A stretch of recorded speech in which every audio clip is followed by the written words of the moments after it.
Police officers, stay down! Show your hands! Show me your hands! It was a gloomy morning in the Midlands of England. The fog had barely lifted when the police surrounded a quiet house in a normal residential area. There was no noise, no sirens, just urgency in their footsteps and eyes. In that moment, something broke. A child was dragged from the kitchen, trembling in the siege.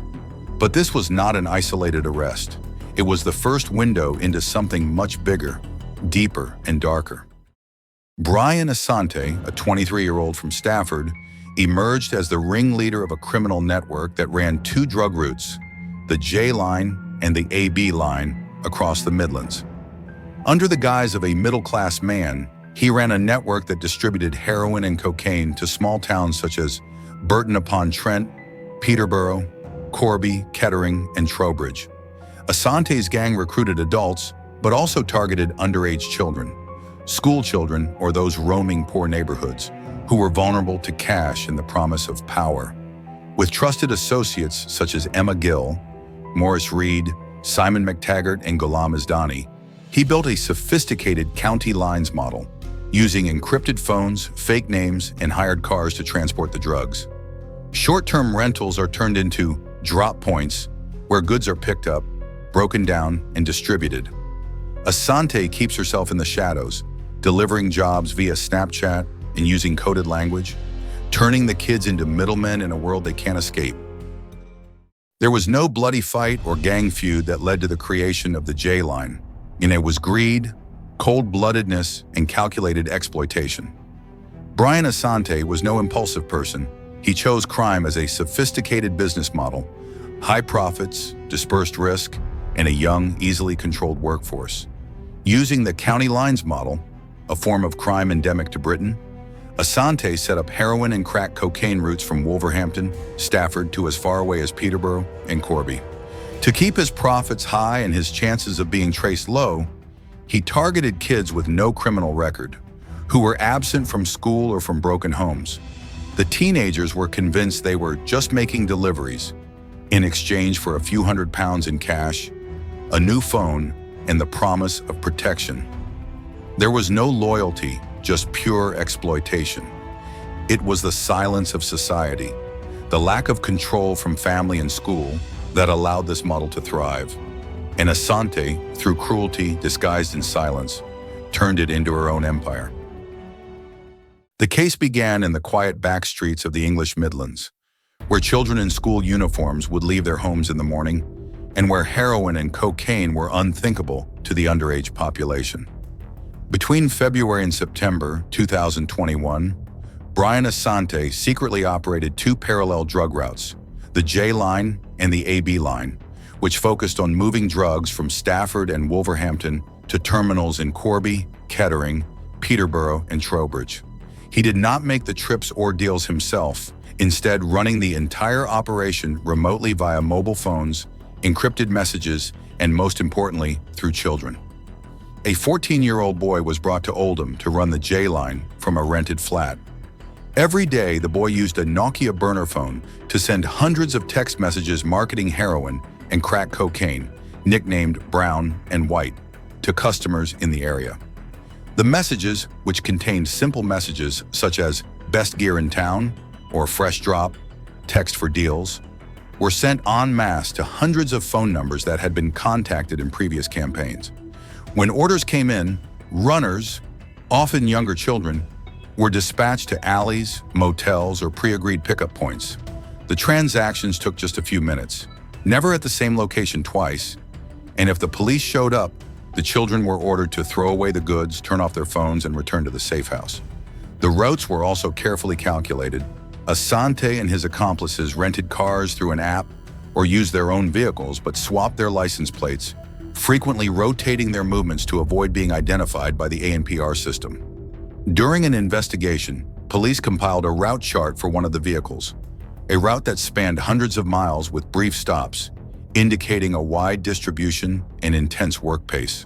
During a random check in Peterborough, police discovered a plastic bag hidden under the back seat of the car, containing dozens of bagged heroin packets, each carefully wrapped and taped. Data from the driver's phone, an associate of Asante's, revealed a series of dispatch messages, missed calls, and GPS navigation that matched transactions in the area. Additionally, a Snapchat account used to direct the delivery kids was traced to Brian Asante's home device. It was with this incontrovertible evidence that the once well-oiled J-line finally began to crack, piece by piece, as local police worked across the region to uncover the puzzle. The J-line's network was not created by accident, but was designed like a modern criminal machine, hierarchical, undetectable, and highly adaptable. At the top was Brian Asante, a 23-year-old from Stafford, who was an unremarkable-looking man who controlled the entire operation of two major drug routes, the J-line and the AB line. Asante did not handle the goods, did not show up at the point of sale, and rarely revealed his identity. He worked in the shadows, running everything through disposable phones, encrypted apps, and anonymous Snapchat accounts. The organization was divided into several layers to minimize risk. The first layer was the sub-operations team. Associates like Maurice Reed, 55, Simon McTaggart, 38, Emma Gill, 42, Gula Mizdani, and James Carroll, each of whom was responsible for a region, recruiting people, dispatching runners, and monitoring the flow of money. They were adults with criminal records or who had worked in smaller networks, who had come together under Asante to form a unified system. Below them were the frontline workers, mostly minors, lured by money, designer clothes, or simply the feeling of being involved in something bigger than themselves. These children did not know the whole chain, only their tasks, delivering goods, sending messages, following orders without asking why. One 14-year-old boy was sent to Oldham to manage an entire gang there.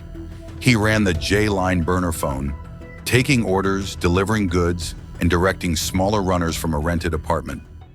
This made it difficult for the police to track down the masterminds because the lower classes had little idea who was actually giving the orders. In the middle is the support group, the ones who find shelter, rent houses under false names, swap vehicles, and create camouflage to cover up their transactions. They change their stops for each delivery, using a system of fake or temporary plates to avoid detection by the ANPR system. Communication between layers is also encrypted. The courier's name is never mentioned directly, addresses are abbreviated or broken down across different messages. What is particularly sophisticated is the use of burner phones, disposable phones that are used only once and then thrown away, making it almost impossible to track them unless caught in time. Police determined that in the first 3 months of 2021 alone, the ring used at least 30 different SIM cards, many of which were registered under false documents or the names of homeless people. Asante, through this strategy, created a franchise model of operation where each branch was autonomous as long as it followed the same procedures and moved its goods regularly. When a route was discovered, he simply cut it off, changed its code name, and re-established it in a new area. There was no fixed center, no headquarters, no accounting books. Everything was based on messages, memories, and the fear he instilled in each link in the chain. This gang was more than a drug gang.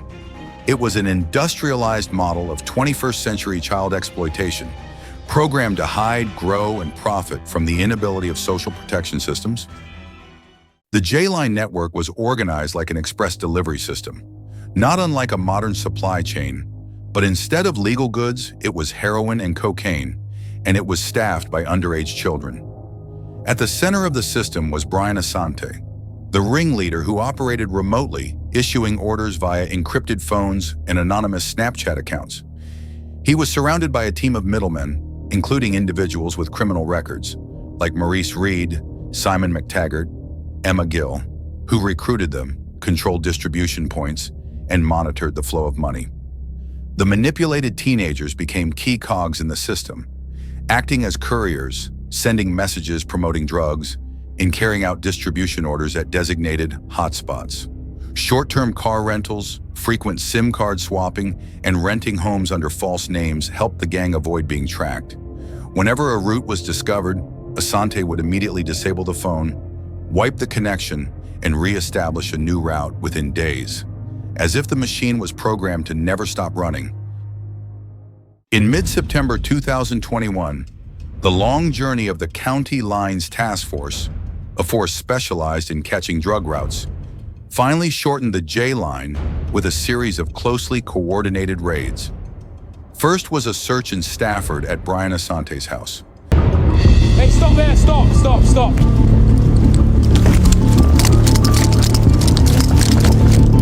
Turn around.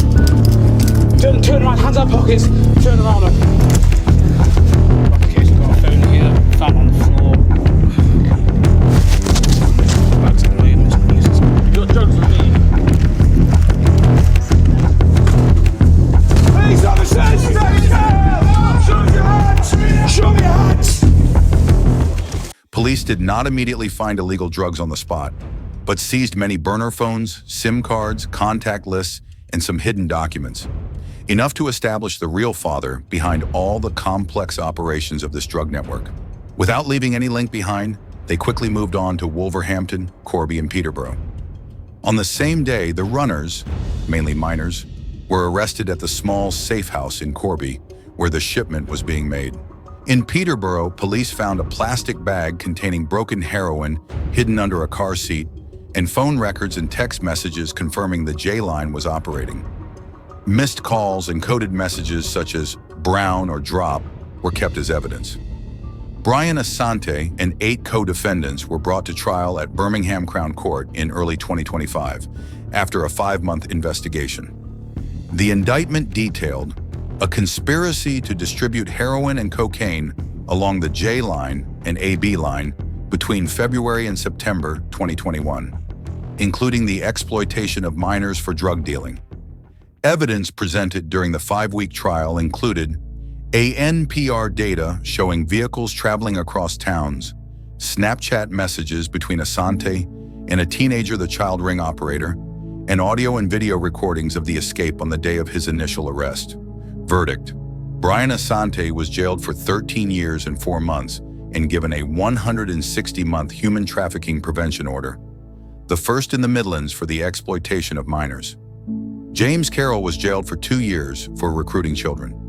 Maurice Reed and Simon McTaggart were both jailed for 6 years and 11 months for drug trafficking. Dylan Swarn was jailed for 3 years and 9 months, Emma Gill for 3 years, and Ghulam Izdani for a further 5 years and 3 months. Megan Lawrence and Alicia Cox were given suspended sentences of 19 months and 20 months respectively, with supervision conditions. Speaking at the trial, Detective Inspector Gavin McGrath from the task force stressed, this was a large-scale criminal network operating to exploit children to distribute large quantities of drugs across the country with the aim of making extreme profits. We have disrupted the entire system and protected at least 2 exploited minors. Ultimately, the J Line case is not just a single arrest, but a clear demonstration of the influence and dangerous way the county lines operate, and is also an important achievement for the police in their efforts to prevent and suppress child exploitation crimes in the Midlands. The J Line case ended with harsh sentences, but its aftershocks still echo in every neighborhood where children once quietly delivered goods under the streetlights. Justice was served, but the price to pay was the loss of childhood, trust, and community safety. The scariest thing is not that the organization existed, but that it grew in silence, amid averted eyes. The remaining question is, are we awake enough to prevent the next J Line?